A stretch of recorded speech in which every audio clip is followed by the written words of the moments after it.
Welcome to the Amateur Football Podcast. I want to go straight into this. I would love for you to tell me one word that people would describe you as. I'd say creative. 100%. And that's because with everything I do, I never really do it in the way it's supposed to be done. And mostly all of my TikToks that I do, I've never written a script in my life. So all of them I just do off the dome. Things people, I think people will say I'm a creative 100%. Love that. So, Kalan, I would love for you to introduce yourself to the audience. Perfect. My name's Kalan Lisbie. I'm a professional footballer and a TikTok educator in the football sense. I use my platform to try and sort of educate the youth on how to improve. And it's the one thing I take pleasure in 100% is just educating them and helping people who don't really have hope in football. So, yeah, that's what I do. Yeah, love that. And I would actually love to know why you decided on the position centre-back. Centre-back, do you know what's funny? I was a striker all throughout my youth. And then I quit football for a year when I was around 12, 13 years old, and I went to play basketball. And then I played basketball, I got the height and I got width and I was a bit big. And when I tried to go back into football, I didn't have the legs to be a striker anymore, I wasn't as quick. So I said, what's the best position for someone of this build? Centre back. And then I just developed from there. My brothers are wingers. My dad was a striker. So I had to fit back into that centre back position. Love that. And you can mention that at like 12 years old, like you stopped playing football. Why that was that? I think I grew up with football, so I think it was a bit of boredom. It was a bit. I didn't really have I didn't really see a vision with it, so I was just like, I'm just getting quite repetitive. And I was watching a lot of basketball at the time, so I said I'm going to switch, play basketball for a year, then stop that. So it was more just boredom, complacency, and I didn't really want to go pro. I was just playing it because that's all I knew. And then obviously when I started playing again, it was because I found my love for it and I realized that I had something that could get me at least somewhere in the game. So yeah, I love that you've got brothers who, and I can't even imagine how competitive your household was. Probably, I mean, could you describe the dynamics, between your brother and your brothers and your dad? Yeah, I'd say my mum would find it annoying. I would find it annoying, and people who are around me would find it a bit annoying because we are very competitive. I think whether it's football, even they didn't play basketball, video games, putting 4 competitive boys around the same age in that house is big. So I think in anything that we do, we're ultra competitors in the way that we'll go above and beyond. So let's say when we're on holiday and we're just doing tennis or badminton, one of us will make it extremely personal, and we always. When we was younger, we had teams that always stuck with us. So my twin brothers versus me, my dad, and my youngest brother. No matter if it was tennis, 5-a-side, we stuck to that, and I think that helped us build a competitive nature. And I think I'm probably the most competitive because I'm the older brother. I always felt like I had a point to prove, but everyone in the house, especially my dad, is really competitive. I love that. And what was your first football memory? Oh, it would have to be watching my dad play. I think it would have been for Ipswich, I believe, watching him play. It was big hearing chants of his name. And I also remember the fans behind us were giving us some stick, and then they scored, and it was the same fans who was then singing his name. So I remember that. I was looking at my mum as they were saying stuff to my dad, and then I turned back around and they were singing his chants. It was weird, and that's why it stuck with me. I think I'm really interested to actually know when like you go home to actually see your family and like when your dad came at home from like football. Mm-hmm. Was it a kind of conversation that you guys had regarding how like someone's played, or does everything gets left at the doorstep? Everything's left at the doorstep, really. Until my dad's, he's someone where if you ask him, he will tell. So he wouldn't necessarily come home and just say this happened. But if I was to ask him, give me an example of this, when this happened in training, like he'd be able to give it. I feel like footballers have an extreme amount of stories. That's why it's good to have on podcasts. You can sit a footballer down and he'll give you 2 million stories and you wouldn't even think that it would happen. So He wouldn't come home, but if anything in particular, I could ask him, and I think that's helped me get the information to obviously develop in my game, my brothers, etc. So every footballer is extremely knowledgeable. It's crazy. What's the kind of worst trait that you kind of find in players that actually want to turn professional? Patience, 100%. I feel like with social media, everyone feels like they have to make it at the 16, 17, 18. But I think if people are genuinely patient, they develop themselves to a professional standard first, and then they try to get in. It's different, because what's the point in searching for opportunities if you're not even at a stage where you can go into that professional club academy? I think just having patience, understanding that you might peak at 21 and hit that development. Someone might be 23, 24, 25, something I've been taught. Just waiting and truly being honest with yourself and saying, okay, so now I'm ready. I'm not saying that a lot of people are, because some people are ready, but I think just having that patience and understanding in yourself that it's going to come with the right training, the right diet. When I'm ready, and even if I go into like a step 3 team and I'm a professional within myself to where I eat, train and perform, then it's going to happen, in my opinion. So that's the one thing, patience. With the current generation of footballers, do you think that they deserve the kind of financial rewards that that the Premier League and the Championship rewards these type of players? 100%, 100%. I feel like players in particular, the amount they bring into a club at these high levels, if you're getting paid that amount, it's because a large majority are paying to see you. The strain on their bodies that they're putting, like the amount of pressure they have. I definitely feel like they deserve it, especially because of the demand that specific person is in, one in how many million to get that exact spot in Arsenal. Or it's extremely slim, and it has to be rewarding. That's the reason why they've worked so hard. So I would never be someone to say they don't deserve that. I think if you've put in that graft and you've managed to become the one in 100 million or whatever the stat is, then I think they deserve 100%. And I'd literally love to get your opinion about, well, I'd say the like topic of mental health. It's now quite big regarding football, especially in like men, especially now in black men as well. I would actually love to get your opinion about like mental health versus mental toughness. In terms of what the difference is? Yes, in your opinion. I think there's a degree of, in terms of mental toughness, is about how much you can take, but be able to make it make sense in your head. I don't know if that makes examples. So mental toughness is things that you can figure out within yourself. So for example, pressure. I think that would fall under mental toughness, because you have to take that and you have to sort of, you can deal with that. You can put things in place which builds that toughness. So I think with mental toughness, it's important to build that, especially if you want to be a footballer, so you're able to take the pressure, to take managers going to be shouting at you, to take the fact that your confidence might be going. But I think mental health and letting that decline is when you don't have the answers, and it's just a lot of confusion. You don't know how to deal with things, so then you might have to reach out to someone.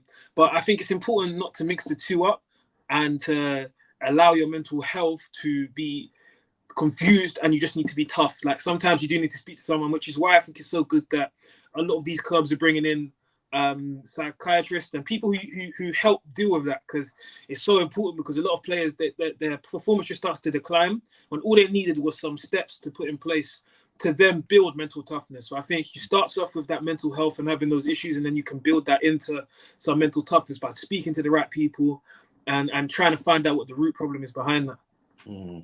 You've been like very honest with your kind of current situation regarding your injury and literally how that's affected you and your training and your playing. I mean, how are you feeling at this present moment in time? What, mentally? Mentally and physically.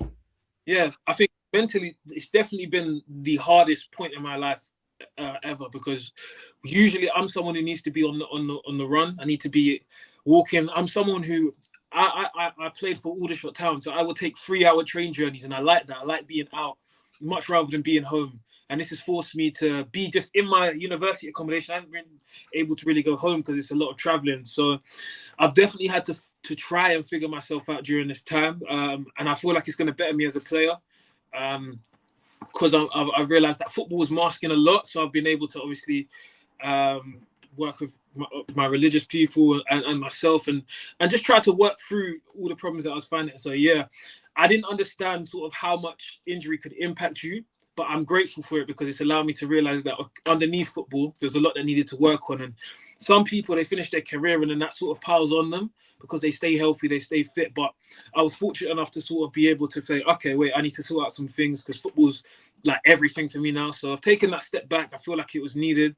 And yeah, I feel like when I come back, I'm going to be a better player, and I'll also be a better person off the pitch because I would have dealt with things that needed to be. So I think it's important that everyone who even has some type of like if the even football is your main source of everything, just have a step back while you have the opportunity to, so that it doesn't all just come crashing down. Because there's so many people when they're injured, it just comes out, and that's any footballer you can speak to says automatically they're in the darkest place, but you don't know why.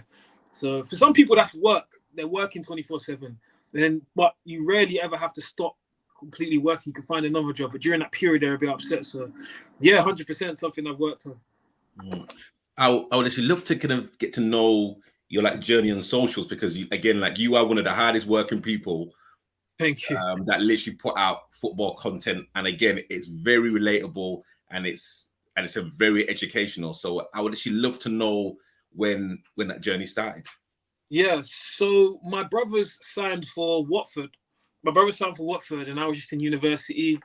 And I was thinking, my little brothers actually inspired me. And I'll never be ashamed to say that. Like, my little brothers inspired me because I was like, okay, they just got signed from the Sunday League. Let me make a video. My first ever video was, guys, I had no confidence. I've quit football. I don't know much, but I want to try to get back onto the football ladder. I was at a place where I'd stopped again for 2 years. That was my first ever video. And then I just started making TikToks, small TikToks. I used to ask my dad for some information. Dad, I want to sort of develop. And I didn't really know much about football at the beginning, but I turned into a sponge. So I started asking professionals, okay, can I have some tips? Then I would sit with my dad. He'd give me some tips. And then I would learn from other people. And then over the 2 years that I've been doing it, I've gathered a lot of information that I didn't necessarily have at the beginning. Before, I wasn't as knowledgeable, and I would just post, 3 posts a day, 4 posts a day. And people would resonate with me. And it would also resonate with the fact that I quit football. And now I'm starting to obviously, I signed for an academy now. And now I'm playing for a step 4 team, and I'm 17. And people was liking the journey that I was doing, the information they found useful. So I think that's sort of how it went, and a lot of people was grateful for it. And I'm at 102 now. I sometimes have to ask my friends, like, is 102 a lot? Bro, it's a lot, bro. It's a lot. Yesterday I was saying to someone, is 102,000 a lot? Because I genuinely don't know. I didn't do a thank you for 100K because in my head it's not a lot. So I don't think I've really deeped where I'm at, and I'm grateful for every single person. But for me, it's just I'm still back 2 years ago, just posting every. It's weird. And what's like been the biggest takeaway you going on to social media?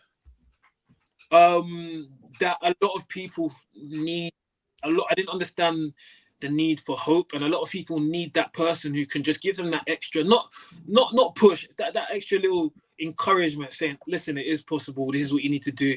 That a lot of people online are just constantly scrolling, but they're looking for something a little bit motivating. And if I could be the person that gives them that little push to being able to achieve their dreams, that's me happy. I don't know if you see I've been offered some brand deals and stuff like that. Most of them I say no to, they don't fit my niche. But if I can just help a few people just believe, then that's me. I'm happy with that. So literally, let's kind of take your like dad out of the equation. Like, what's the kind of proudest moment as a kind of family unit with like you and your brothers? But as in, I think besides are you talking about my success or my brother? Yeah, as in your like success and like also your brother's success as well. I think my success would probably be the TikTok, it would be when I did hit the 100. Obviously, that I didn't celebrate as much, but my family did. They was like, that's great. And at the time, I didn't really understand. But I think it's also because my brothers had a lot as well. But in terms of my brothers' achievement, seeing them both sign for Watford from Sunday League, that would probably be, as a collective, one of the biggest experiences that happened in our family, which is still crazy to this day. And Cairo at the FA Cup scoring against Charlton with Dad's old team, so that as well. So you got me hitting 100 and their achievements as well. What's the one thing that you would want to change in the current Premier League system? VAR, I'd take it out. Really? I'll take it out. I like the little bit of mistakes and just it kept it real for me. I feel like the more we give control to the robots and the rest, the more it can be manipulated. And as an Arsenal fan, I'm getting annoyed 24/7. And you should be annoyed as well. You should be undefeated in the league if it wasn't for that. You know what? I don't really personally. I don't think it's VAR. I think it's the people controlling VAR. That's the issue. I saw on one of your TikToks that you love a Brexit tackle. And literally how you broke that down, honestly, I had to laugh to myself. But when you're kind of going in for either like a 50-50 or literally when you know that this is like going to be somewhat of a kind of crunching challenge, or literally like a crunching physical get together. Is that something that you think about in the back of your mind, or literally is it just it's either the opponent or the ball? Nah, it's the opponent or the ball. The funny thing is, I've never had a red card in men's football ever. Never had. I've only had one yellow, considering all the tackles I do. If anyone who knows me from young knows that I used to be called Rhino when I was growing up, because I just run into everyone and every. I'm quite a physical person, so, and this isn't even football. I used to just run up to people when I was younger and just headbutt them in their chest when I was younger, running up to adults and trying to run around. And so I never really had the fear, especially when I go to tackles.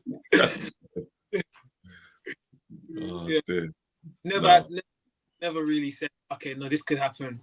I feel like that's the biggest thing of my injury. If I go back in my injury and I'm thinking I need to sort that out, and I'm losing a massive part of my game, I think. So, yeah. And when you could have make a mistake, because again, hey, like, every single player, no matter at what level, everyone will actually make a mistake.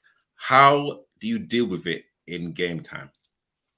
I used to crumble and go into my shell, and just let it all sort of, everything goes left when I was a bit younger. But now I've realized that I've just got to move on.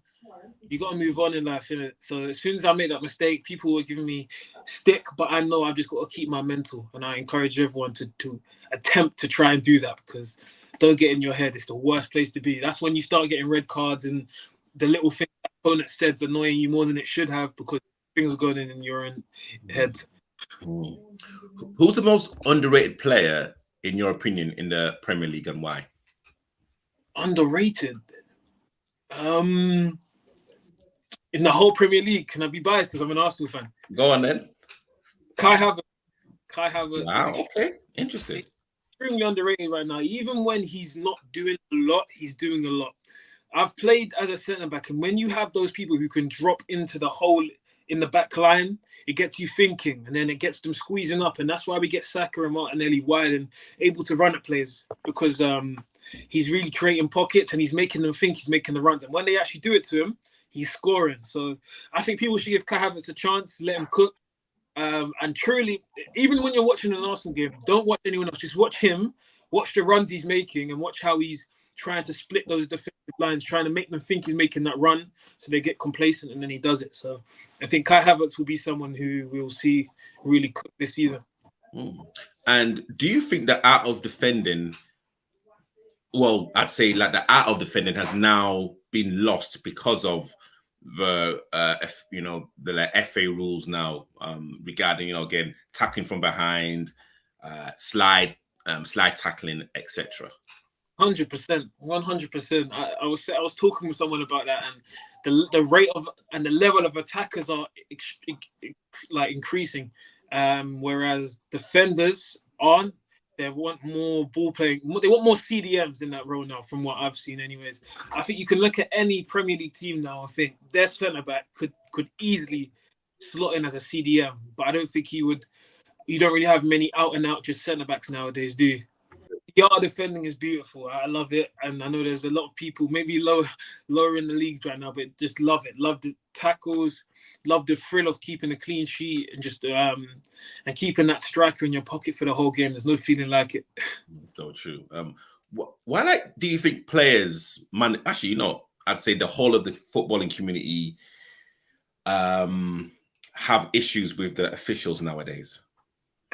Oh, I feel like they've always sort of had that issue with the officials, but now it's just, I think the media are really against the officials. I feel like the managers now are extremely against the officials. I think it's with the amount of responsibility that they're now holding with the VAR, with goal line technology, with all these rules about keepers not even on the line. I don't even know what the rule is, but I think there's a lot of stress on the refs now.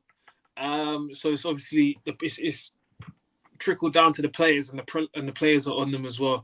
I feel like the more responsibility they get, the more anger they're going to get from people as well, because it's a lot of responsibility, it's a lot of stress on their shoulders. And would you ever look at going into officiating when you retire from football? Nah, no way. No way. There is no chance. I would not have a home. How am I meant to tell my dad I'm going to be an officiator? That's terrible. He wouldn't have it. Oh dear. And so what's your, I'd say 2 to 5 year goal?